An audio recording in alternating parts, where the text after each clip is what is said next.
আজ 2 বিঘা জমি কবিতাটি আপনাদের কাছে পড়ে শোনাচ্ছি। অবশ্যই এটা যে রবীন্দ্রনাথ ঠাকুরের লেখা এটা বলে দিতে হবে না, আমরা সবাই জানি। তাহলে আমি কিন্তু দেখে বলবো, এখন আর এত বড় কবিতাটা আমার মুখস্থ নেই। তাহলে শুরু করছি। শুধু বিঘে 2 ছিল মোর ভই, আর সবই গেছে ঋণে। বাবু বলিলেন, বুঝেছ উপেন, এ জমি লইব কিনে। কহিলাম আমি, তুমি ভূস্বামী, ভূমির অন্ত নাই। চেয়ে দেখো, মোর আছে বড় জোর মরিবার মতো ঠাই। শুনি রাজা কহে, বাপু জানো তো হে, করেছি বাগানখানা। পেলে 2 বিঘে জমি প্রস্থে ও দিঘে সমান হইবে টানা, ওটা দিতে হবে।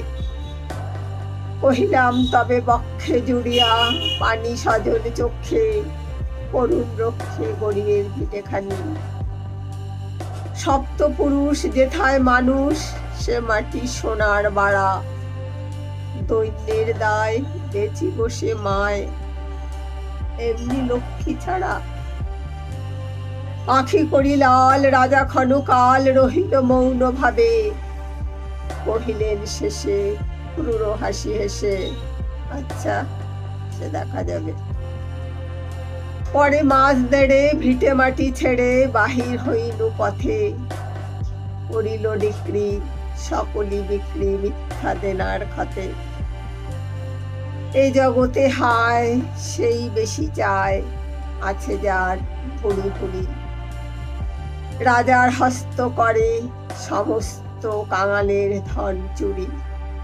মনে ভাবিলাম, মরি ভগবান রাখিবে না মোহ গর্তে, তাই লিখে দিল বিশ্ব নিখিল 2 বিঘার পরিবর্তে। সন্ন্যাসী বেশে ফিরি দেশে দেশে, হইয়া সাধুর শিষ্য। কত হেরিলাম মনোহর ধাম, কত মনোরম দৃশ্য। ভূধরে সাগরে বিজনে নগরে, যখন যেখানে ভ্রমি। তবু নিশি দিনে ভুলিতে পারিনে সেই 2 বিঘা জমি। হাটে মাঠে বাটে এই মতো কাটে বছর 15-16। একদিন শেষে ফিরিবারে দেশে, বড়ই বাসনা হলো। নমো নমো নমো সুন্দরী মম জননী বঙ্গভূমি। গঙ্গার তীর স্নিগ্ধ সমীর, জীবন জুড়ালে তুমি। অবারিত মাঠ, গগন ললাট, চুমে পদধূলি। ছায়া শুনিবীর শান্তির নীড়, ছোট ছোট গ্রামগুলি। পল্লব ঘন আম্র কানন, রাখালের খেলা গেহ। স্তব্ধ অতল দিঘি, কালো জল, নিশীথ শীতল স্নেহ। বুক ভরা মধু, বঙ্গের বধূ, জল লয়ে যায় ঘরে। মা বলিতে প্রাণ করে আনচান, চোখে আসে জল ভরে। 2 দিন পরে দ্বিতীয় প্রহরে প্রবেশিনু নিজ গ্রামে। কুমোরের বাড়ি দক্ষিণে ছাড়ি, রথতলা করি বামে। রাখি হাট খোলা, নন্দীর গোলা, মন্দির করি পাছে। ত্রিশাতুর শেষে পহিছুনু এসে, আমার বাড়ির কাছে।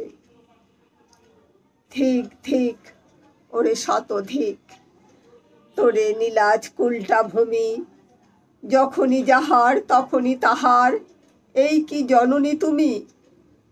সে কি মনে হবে, একদিন যবে ছিলে দরিদ্র মাতা। আঁচল ভরিয়া রাখিতে ধরিয়া, ফল ফুল শাক পাতা। আজ কোন রীতে কারে ভুলাইছ ধরে বিলাস বেশ। 5 রঙা পাতা অঞ্চলে গাথা, পুষ্পে খচিত কেশ। আমি তোর লাগি ফিরেছি বিবাগী গৃহহারা সুখহীন। তুই হেতা বসি ওরে রাক্ষসী হাসিয়া কাটাস দিন। ধনীর আদরে গরব না ধরে, এতই হয়েছ ভিন্ন। কোনোখানে লেশ নাহি অবশেষ সেদিনের কোনো চিহ্ন। কল্যাণময়ী ছিলে তুমি ওই ক্ষুধাহরা সুধারাশি। যত হাসো আজ, যত করো সাজ, ছিলে দেবী হলে দাসী। বিদীর্ণ হিয়া ফিরিয়া ফিরিয়া চারিদিকে চেয়ে দেখি, প্রাচীরের কাছে এখনো যে আছে সেই আম গাছ একই। বসি তার তলে নয়নের জলে শান্ত হইল ব্যথা। একে একে মনে উদিল স্মরণে বালক কালের কথা। সেই মনে পড়ে জ্যৈষ্ঠের ঝড়ে রাত্রে নাহিক ঘুম। অতি ভোরে উঠি তাড়াতাড়ি ছুটি আম কুড়াবার ধুম। সেই সুমধুর স্তব্ধ দুপুর পাঠশালা পলায়ন। ভাবিলাম হায় আর কি কোথাও ফিরে পাবো সে জীবন। সহসা বাতাস ফেলি গেল শ্বাস শাখা দুলাইয়া গাছে। দুটি পাকা ফল লোভিল ভূতলে আমার কোলের কাছে। ভাবিলাম মনে বুঝি এতক্ষণে আমারে চিনিল মাতা। স্নেহের সে দানে বহু সম্মানে বারেক ঠেকায় মাথা। হেন কালে হায় যমদূত প্রায় কোথা হতে এলো মালি।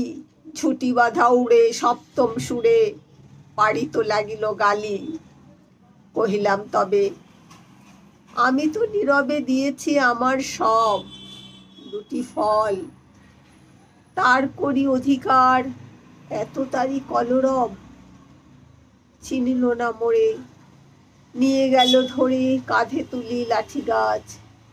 বাবুছি হাতে পারিষদ সাথে ধরিতেছিলেন মাছ। শুনি বিবরণ ক্রোধে তিনি কন, মারিয়া করিব খুন। বাবু যত বলে পারিষদ বলে তার শতগুণ। আমি কহিলাম শুধু দুটি আম ভিক মাগি মহাশয়। বাবু কহে হেসে, বেটা সাধু বেশে পাকা চোর অতিশয়। আমি শুনে হাসি, আখি জলে ভাসি। এই ছিল মোর ঘটে। তুমি মহারাজ সাধু হলে আজ, আমি আজ চোর বটে।